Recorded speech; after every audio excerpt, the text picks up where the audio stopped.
नमस्कार, good morning. मैं Ashok Shri Aurobindo society के प्रतिनिधि के रूप में आप सभी शिक्षक शिक्षाविद भाई और बहन जो भी हमारे साथ जुड़े हैं उन सबका हार्दिक स्वागत करना चाहता हूं, हार्दिक अभिनंदन करना चाहता हूं। पिछले सेशन में हमने व्यक्तित्व की बात की थी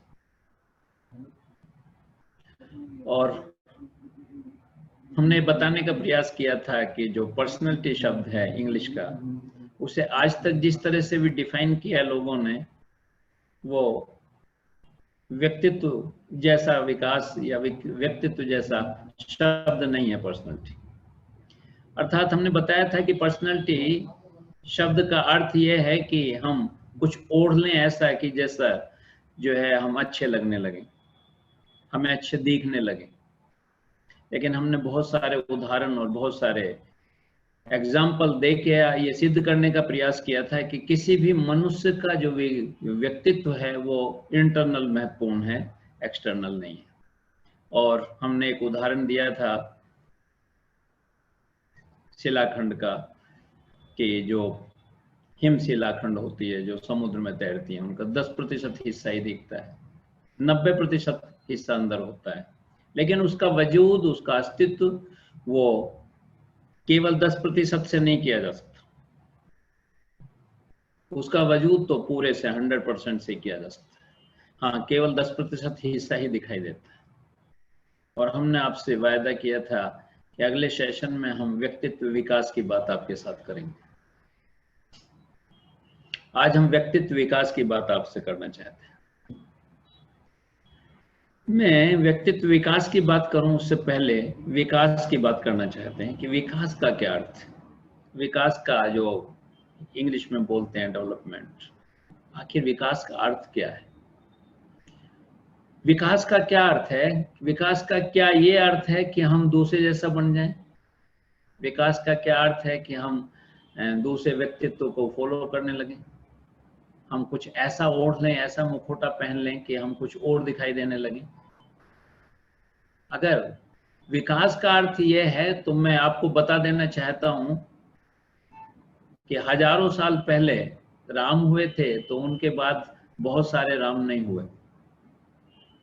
कृष्ण हुए थे तो कृष्ण नहीं हुए, ईसा मसीह हुए थे तो ईसा मसीह नहीं हुए, और मोहम्मद साहब हुए तो मोहम्मद साहब नहीं। अगर हम विकास का अर्थ ये है कि हम दूसरे जैसा बनना चाहते हैं, हम दूसरे को फॉलो करके उसे वैसा दिखना चाहते हैं, तो यकीन मानिए कि वो विकास नहीं है। अगर ये विकास होता तो आज भारतवर्ष में हजारों राम होते, हजारों कृष्ण होते, हजारों ईसा मसीह होते और हजारों मोहम्मद साहब होते, या वैसे होते। हम वैसे भी नहीं बन पाए। वो तो बनने का मतलब ही नहीं है, लेकिन हम वैसे भी नहीं बन पाए। तो आज तक जो डेवलपमेंट की बात की गई, जो विकास की बात की गई, वो जो बताया गया कि आपको ऐसा बनना है, वो गलत था, वो गलत है। हम कोई भी व्यक्ति किसी के जैसा नहीं बनना चाहता। उदाहरण के तौर पे मैं आपको कहूं कि कोई चमेली का और गुलाब का फूल है।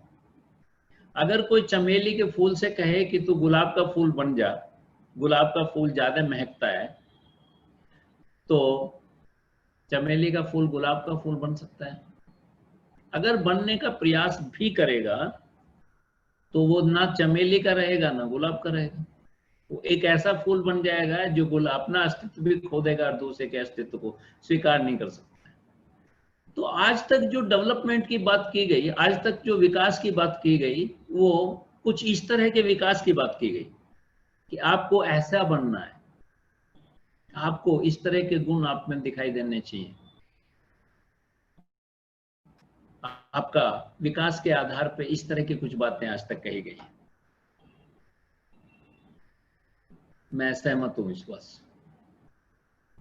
मैं पूर्णतः असहमत हूं इस बात से कि किसी भी व्यक्ति का विकास किसी दूसरे व्यक्ति से कंपैरिजन में जो बताया गया है आज तक कि आपको वैसा बनना है, आपको राम जैसा बनना है, आपको कृष्ण जैसा बनना है, बिल्कुल गलत, नहीं बनना है।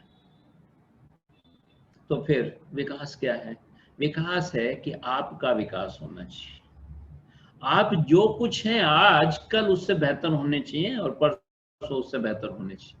अर्थात आप में जो गुण हैं, आपके अंदर जो चमेली बसी हुई है उसे गुलाब बनने की जरूरत नहीं है, लेकिन चमेली का फूल और सुगंधित होना चाहिए और ज्यादा खिला होना चाहिए और बड़ा होना चाहिए। ये तो ठीक, ये तो विकास कहा जा सकता है, लेकिन गुलाब बनने का प्रयास बिल्कुल गलत। ये संभव नहीं है, असंभव कार्य है। क्योंकि आप देखिए ना, कोई जामुन के पेड़ से कहे कि तू बरगद का पेड़ बन जा, उसका गुठली, उसकी जो बीज है, उसका जो तत्व है वो तो जामुन का है ना, वो बरगद का पेड़ कैसे बन सकता है? उससे कहा जाए कि तुम बरगद की तरह फैल जाओ और दुनिया भर को, सैकड़ों लोगों और सैकड़ों पशु पक्षियों को आप छाया दे सकते हो, नहीं दे सकता। उसका जो वजूद है वो उतना ही है जो 10 पक्षियों को, 20 पक्षियों को और 10 लोगों को ही आश्रय दे सकता है। बरगद का पेड़ कैसे बन सकता है? तो मैं आज जो विकास की बात करना चाहता हूं, वो पूर्णतः इस बात पे विकास की बात करना चाहता हूं कि विकास व्यक्ति का होना चाहिए, अपना होना चाहिए, प्रतिदिन बेहतर होना चाहिए, ये विकास। और यही आपके व्यक्तित्व में विकास करेगा, आपके व्यक्तित्व को बेहतर बनाएगा, आपके व्यक्तित्व को शानदार बनाएगा, आपके व्यक्तित्व को ऐसा बनाएगा कि लोग आपको पसंद करेंगे। लेकिन किसी के जैसा बनने की बात करेंगे तो बहुत गड़बड़ है। सच बताऊं तो इस दुनिया में, इस विश्व में सबसे अगर गलत बात कुछ है तो कंपैरिजन की। हमें दूसरे जैसे बनने का जो प्रयास किया गया संसार में, हमें दूसरे से बेहतर बनने का प्रयास किया गया, हमें कोई उदाहरण दिया गया कि आपको ऐसा बनना है, ये सबसे दुर्भाग्य की बात रही है। हम किसी को जैसा नहीं बनना चाहते, ना ही हम बन सकते हैं, तो फिर क्यों बनने का प्रयास करें? और अगर बनने का प्रयास करते हैं तो निश्चित रूप से हम अपना वजूद, अपना अस्तित्व सब खो देते हैं। और अगर अपना अस्तित्व, अपना वजूद आपने खो दिया तो फिर स्वयं ही नहीं रहे तो किसी दूसरे जैसा बनने का कोई अर्थ नहीं होता है।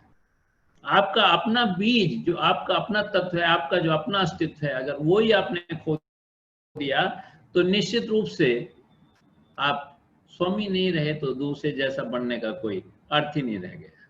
तो आज मैं जो विकास की बात करना चाहता हूँ, वो विकास की बात करना चाहता हूँ कि आपके अंदर जो गुण है, आपका जो अस्तित्व है, आप जो अपनी जीवन यात्रा में एसेंस लेके आए हैं, उस गुण को डेवलप करना है। जो मानवीय मूल्य कहा जा सकता है, जो बुनियादी मूल्य कहा जा सकता है, उसे आपको डेवलप करना है।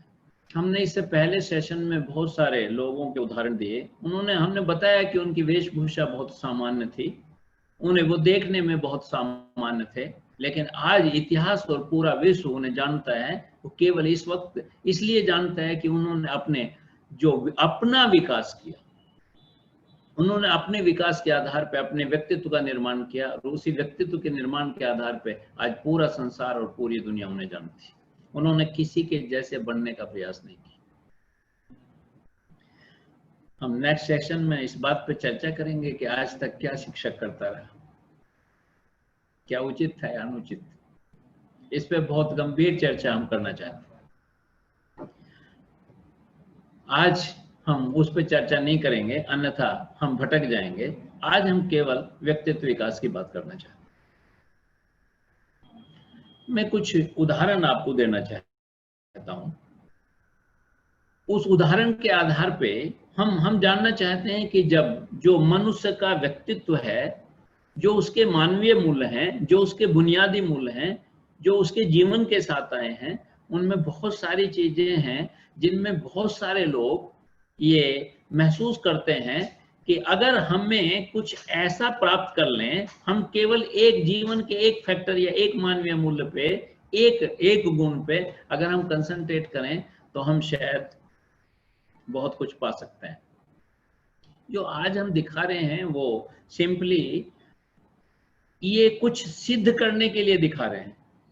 वो ऑथेंटिक नहीं है, वो सत्यापित नहीं है, वो ऐसा नहीं है कि जो हम बता रहे हैं वो 100% सही है, लेकिन उस पूरे उदाहरण को दिखा के हम ये सिद्ध करना चाहते हैं, सत्यापित करना चाहते हैं कि लास्ट में जो हम बताएंगे कि ये हम इसलिए दिखा रहे थे, उसे सत्यापित करने हेतु हम ये कुछ उदाहरण दिखाना चाहते हैं।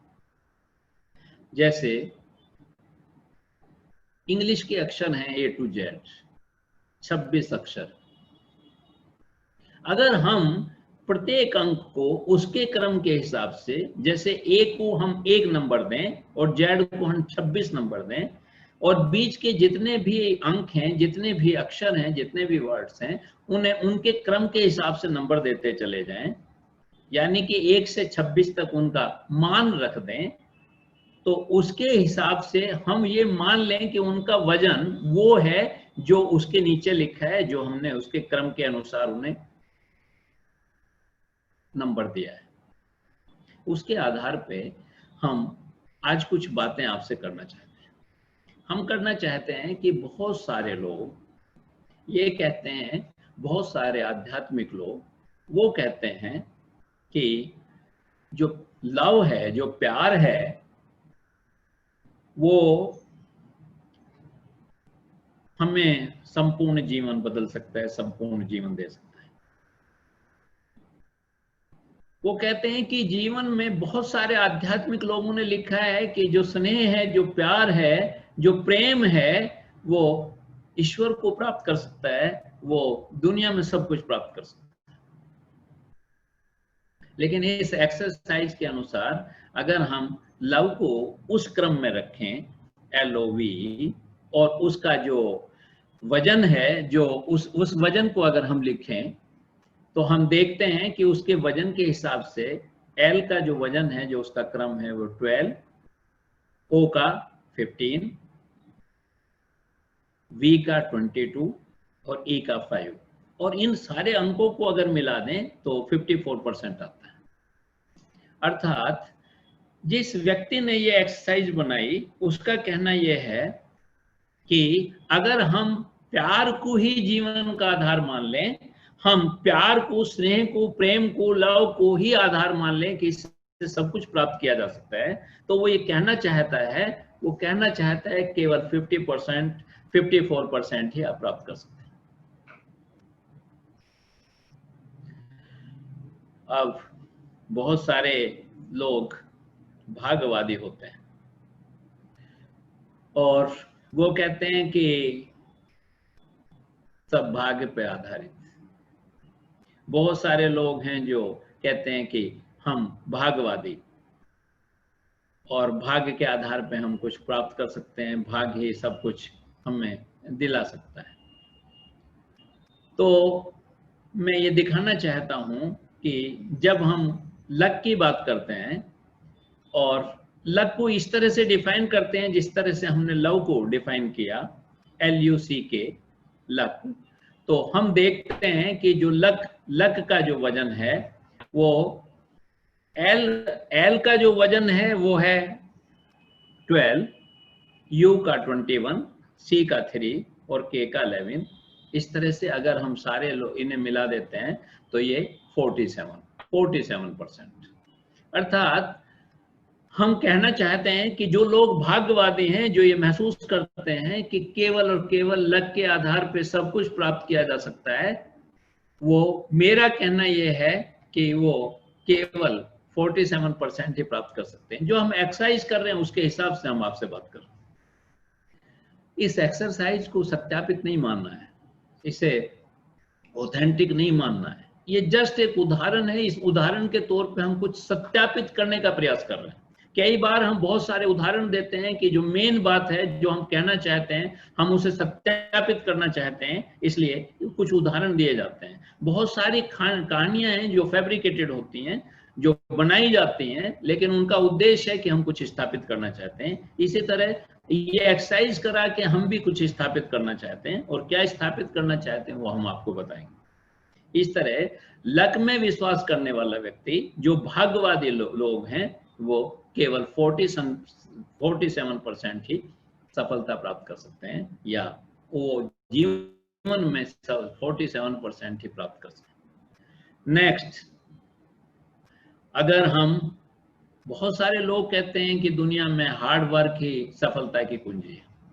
वो कहते हैं कि केवल हार्ड वर्क है जो दुनिया में सब कुछ प्राप्त कर सकता है। तो हम देखते हैं कि हार्ड वर्क जो है कितने परसेंट प्राप्त कर सकता है। तो जब हार्ड वर्क हम पूरा लिखते हैं और उसके अनुसार उनकी मार्किंग करते हैं, HARDWORK, और उनके अनुसार उनके मार्क्स रखते हैं, तो हम देखते हैं कि हम 90% ही प्राप्त कर पाते हैं।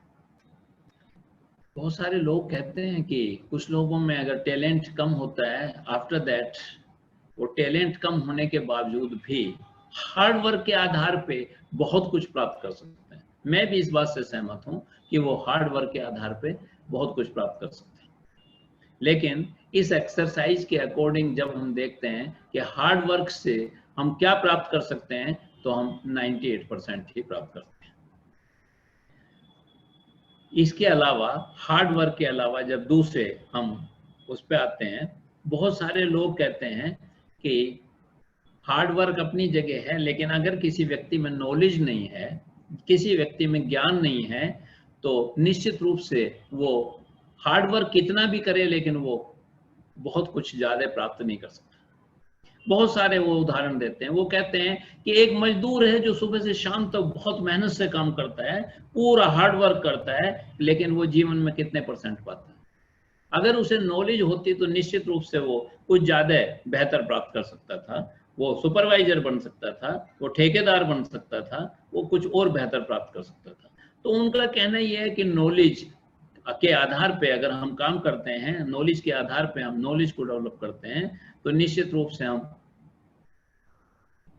ज्यादा बेहतर प्राप्त कर सकते हैं। लेकिन इस एक्सरसाइज से हमें पता चलता है कि हम उससे केवल 96% ही प्राप्त कर सकते हैं।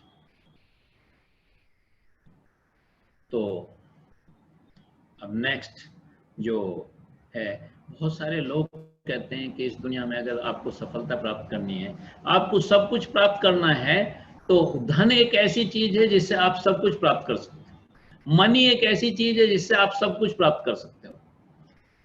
तो हम देखते हैं कि हम मनी से कितने परसेंट प्राप्त कर सकते हैं। अगर हम मनी को इस तरह से कैलकुलेट करें जिस तरह से हमने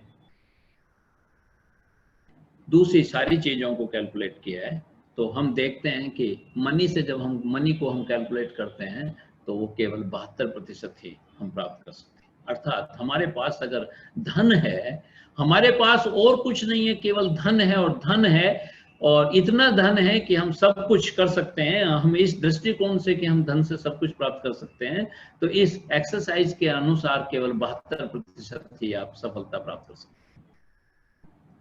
तो फिर हमने इतनी सारी चीजों पे बातचीत की, तो ऐसा क्या है कि हम 100% प्राप्त कर सकते हैं। तो कुछ लोगों का मत आया कि सर, अगर लीडर आप हम हैं, हमारे अंदर लीडरशिप है, तो हम सैकड़ों लोगों से अपने अंडर में काम करा सकते हैं, हम पूरा देश चला सकते हैं, हम सब कुछ कर सकते हैं। इस दुनिया में सबसे महत्वपूर्ण है कि हमारे अंदर लीडरशिप, और लीडरशिप अगर हमारे अंदर है तो हम शायद बहुत कुछ प्राप्त कर सकते हैं। लेकिन जब हम लीडरशिप को भी इस तराजू पे तोलने का प्रयास करते हैं, हम देखते हैं कि इस एक्सरसाइज के अनुसार अगर लीडरशिप के पूरे वजन को देखते हैं, तो हम देखते हैं कि केवल 89% हम लीडरशिप से प्राप्त कर सकते हैं। अब तो आप भी थक गए होंगे और मैं भी थक गया। बहुत सारे शब्दों की इवैल्यूएशन हमने की, बहुत सारे शब्दों का हमने वजन देखा, बहुत सारे शब्दों का अपने जीवन में असर देखा, कि अगर उन शब्दों के आधार पे, उन तथ्यों के आधार पे, उन गुणों के आधार पे हम जो है सफलता का वैल्यूएशन करें कि हम कितने % सफलता प्राप्त कर सकते हैं। इस जीवन में हर व्यक्ति सफलता प्राप्त करना चाहता है, डिफरेंट वे से चाहता है, डिफरेंट लोगों का मत हो सकता है। हमने बहुत सारे विभिन्न मतों को एक एक्सरसाइज के रूप में आपके सामने प्रस्तुत किया, और हमने देखा कि किसी से भी 100% नहीं मिलता, लीडरशिप से भी केवल 89% प्राप्त होता है। तो ये अब तो ये बड़ा क्वेश्चन बन गया कि अगर हम जीवन में सफल होना चाहते हैं, हम जीवन में सफलता प्राप्त करना चाहते हैं, तो ऐसा क्या है जिससे हम 100% प्राप्त कर सकते हैं। तो हम एक शब्द है दृष्टिकोण, एटीट्यूड। अगर हम एटीट्यूड को इस तराजू पे तोल के देखते हैं, जो तराजू पे हमने बहुत सारा लक था, मनी था, और आपकी लीडरशिप थी, हार्ड वर्क था, लव था, सब तोल के देखा, तराजू में 100% वाला पलड़ा बराबर में नहीं आ पा रहा था, सब का वजन कम था। तो ऐसा क्या है, जब एटीट्यूड को हम इस तराजू पे तोल के देखते हैं तो हम देखते हैं कि 100% आ जाता है। अर्थात जीवन में दृष्टिकोण सबसे महत्वपूर्ण है। जीवन में दृष्टिकोण ही है जो आपको 100% सफलता दिला सकता है, आपको सफलता बना सकता है, आपको सफल बना सकता है। और दृष्टिकोण कैसे डेवलप होगा, इस पे हम थोड़ी सी चर्चा आपके साथ करें। मेरा कहना ये बिल्कुल नहीं है, मैं इसके विरुद्ध बिल्कुल नहीं हूं कि और जितने भी फैक्टर्स हमने जो है कहा कि वो लव इतने % और लक इतने %, ये सब कुछ हमने आपको बताया, वो केवल और केवल आपको इसलिए बताया कि हम आपको उस महत्वपूर्ण बिंदु तक ले जाएं कि अगर हम अपना जीवन बदलना चाहते हैं तो निश्चित रूप से हमारा जो दृष्टिकोण है वो सबसे ज्यादा महत्वपूर्ण है। और जो दृष्टिकोण महत्वपूर्ण है, वो दृष्टिकोण का निर्माण कैसे होता है? दृष्टिकोण का निर्माण ऐसे होता है कि हमारा जो सोचने का ढंग है वो महत्वपूर्ण बने। कैसे महत्वपूर्ण बने, आज मैं उसी बात पे विशेष चर्चा आपके साथ करना चाहता हूं। मैं चाहता हूं कि दृष्टिकोण हमारा कैसे बने। सबसे पहला जो फैक्टर है, वो सबसे जो महत्वपूर्ण फैक्टर है वो है कंपैरिजन, तुलना।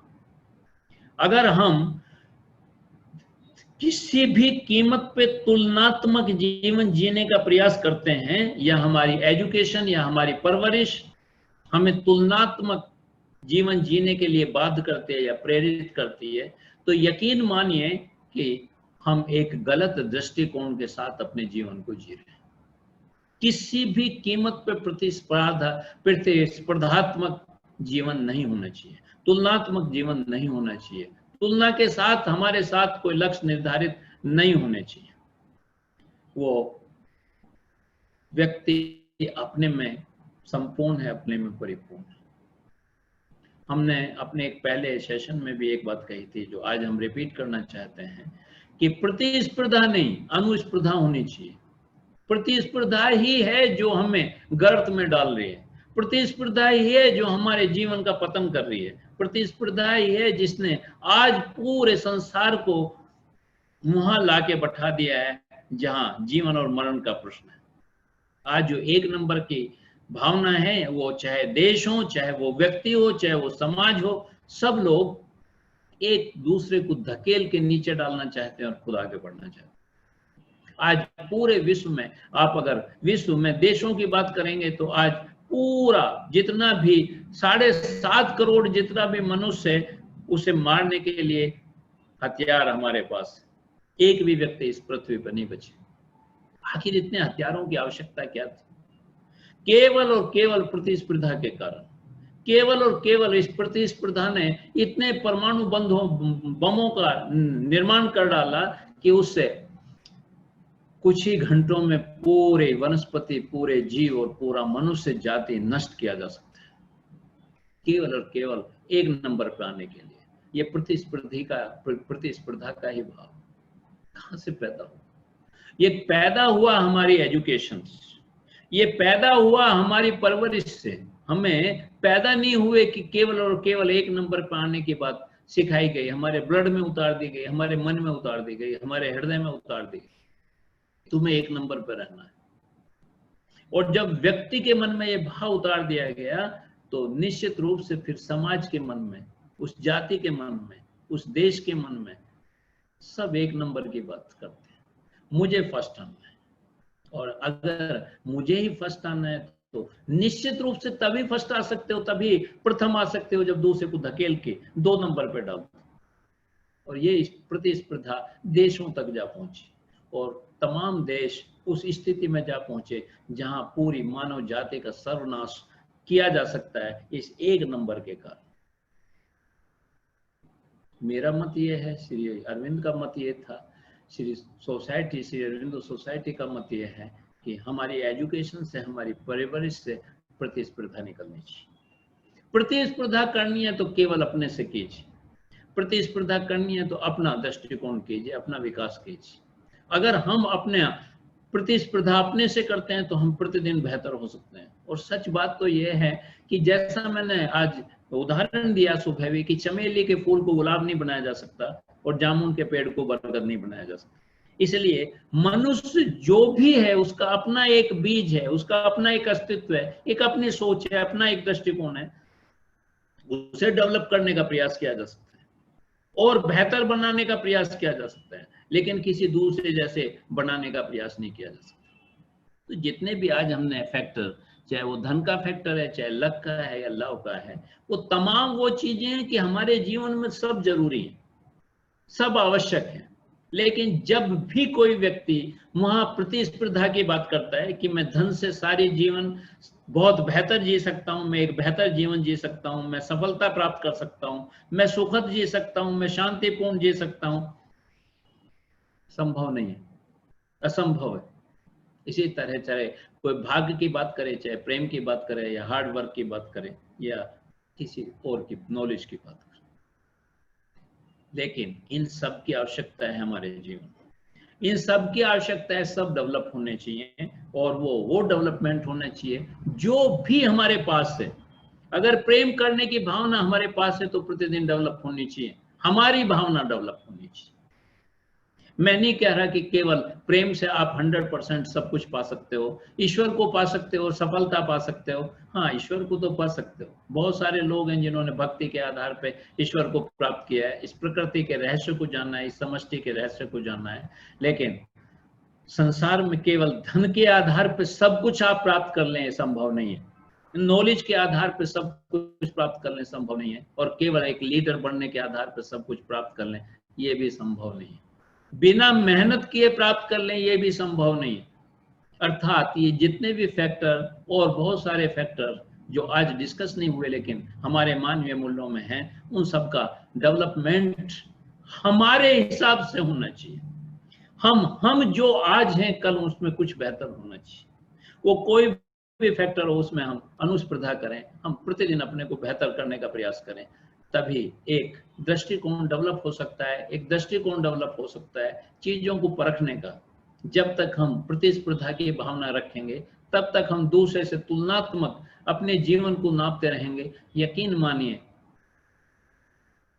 हम एक दुखी जीवन की शुरुआत कर रहे हैं, हम ऐसे विकृत जीवन की शुरुआत कर रहे हैं, हम ऐसी प्रतिस्पर्धा की शुरुआत कर रहे हैं जिसमें केवल असफलता ही असफलता है, जिसमें केवल और केवल विकृतता ही विकृतता है, जिसमें केवल और केवल एक दूसरे को नुकसान पहुंचाने की ही भावना है। अगर सफल बनना चाहते हो तो निश्चित रूप से हमें अपने से अनुस्पर्धा करनी है, प्रतिदिन अपने से रोज बेहतर होना है। ये दृष्टिकोण हमारा होना चाहिए।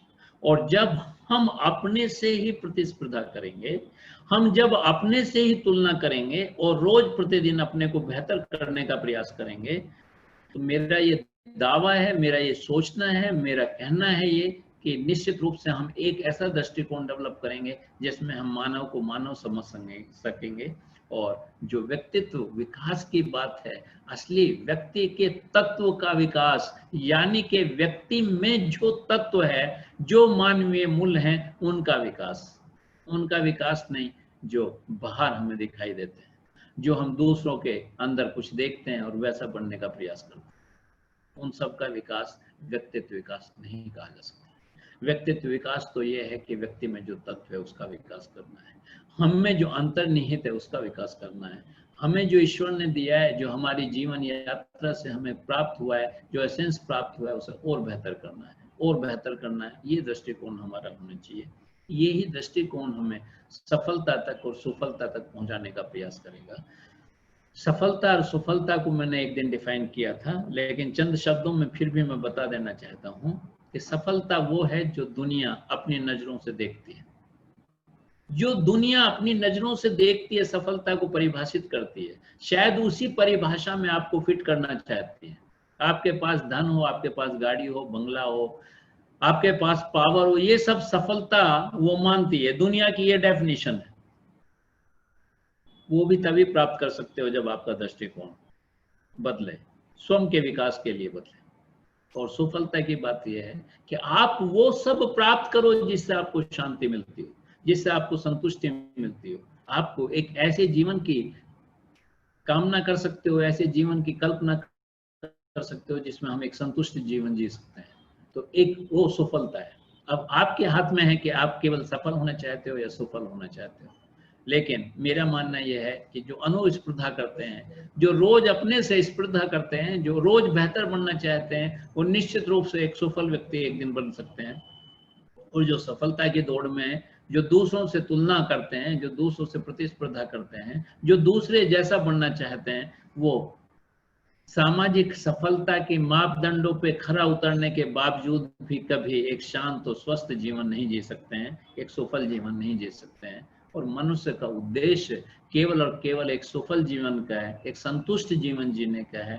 इसलिए सफलता की अपेक्षा अगर हम अपने जीवन को सफल बनाने का प्रयास करें, जो केवल अनुस्पर्धा से हो सकता है, अपने से कंपटीशन से हो सकता है, तो निश्चित रूप से हम एक सफल जीवन जी सकते हैं। इन्हीं शब्दों के साथ मैं आज अपनी बात खत्म करना चाहूँगा। लेकिन बात खत्म करने से पहले मैं हर बार की तरह एक बहुत नम्र निवेदन आप लोगों से करना चाहता हूँ। जो लोग हमारे साथ जुड़ते हैं, उनके मन में अगर कोई भी जिज्ञासा है तो वो बिना किसी संकोच के निर्भीक होकर मेरे से बात कर सकते हैं, पूछ सकते हैं। मेरा जो ज्ञान है, मेरा जो अध्ययन है, उसके आधार पे मैं उसे आंसर करने का कोशिश करूंगा, उसका उत्तर देने का प्रयास करूंगा और कोशिश करूंगा कि आपको संतुष्ट कर सकूं। दूसरा, कल का जो हमारा सेशन होगा वो होगा कि व्यक्तित्व विकास हमारी शिक्षा में हमारे शिक्षक के लिए क्यों आवश्यक है, और हम उस व्यक्तित्व विकास करके किसी भी शिक्षक का और शिक्षक द्वारा किसी भी बच्चे का व्यक्तित्व विकास करके हम एक कैसे संसार की कल्पना करते हैं, हम एक कैसे आगामी पीढ़ी की कल्पना करते हैं। कल विस्तृत रूप से हम इस बात पर चर्चा करेंगे। और मैं आशा रखता हूं कि जो लोग हमारे साथ जुड़े हैं वो कंटिन्यूअस अगर जुड़े रहेंगे तो हमने एक दिन व्यक्तित्व की बात की, आज व्यक्तित्व विकास की बात की, कल शिक्षा और शिक्षक में व्यक्तित्व विकास का क्या महत्व है उस पर बातचीत करेंगे। तो संपूर्ण अगर सेशन ले पाएंगे तो निश्चित रूप से वो जो एक भाव हम पैदा करना चाहते हैं वो भाव पैदा करने में हम समर्थ होंगे। आप सब लोगों ने हमारी बात को बहुत ध्यान से सुना, उसके लिए मैं हृदय से आपका कृतज्ञता व्यक्त करता हूँ, आभार व्यक्त करता हूँ। आपका बहुत बहुत आभार।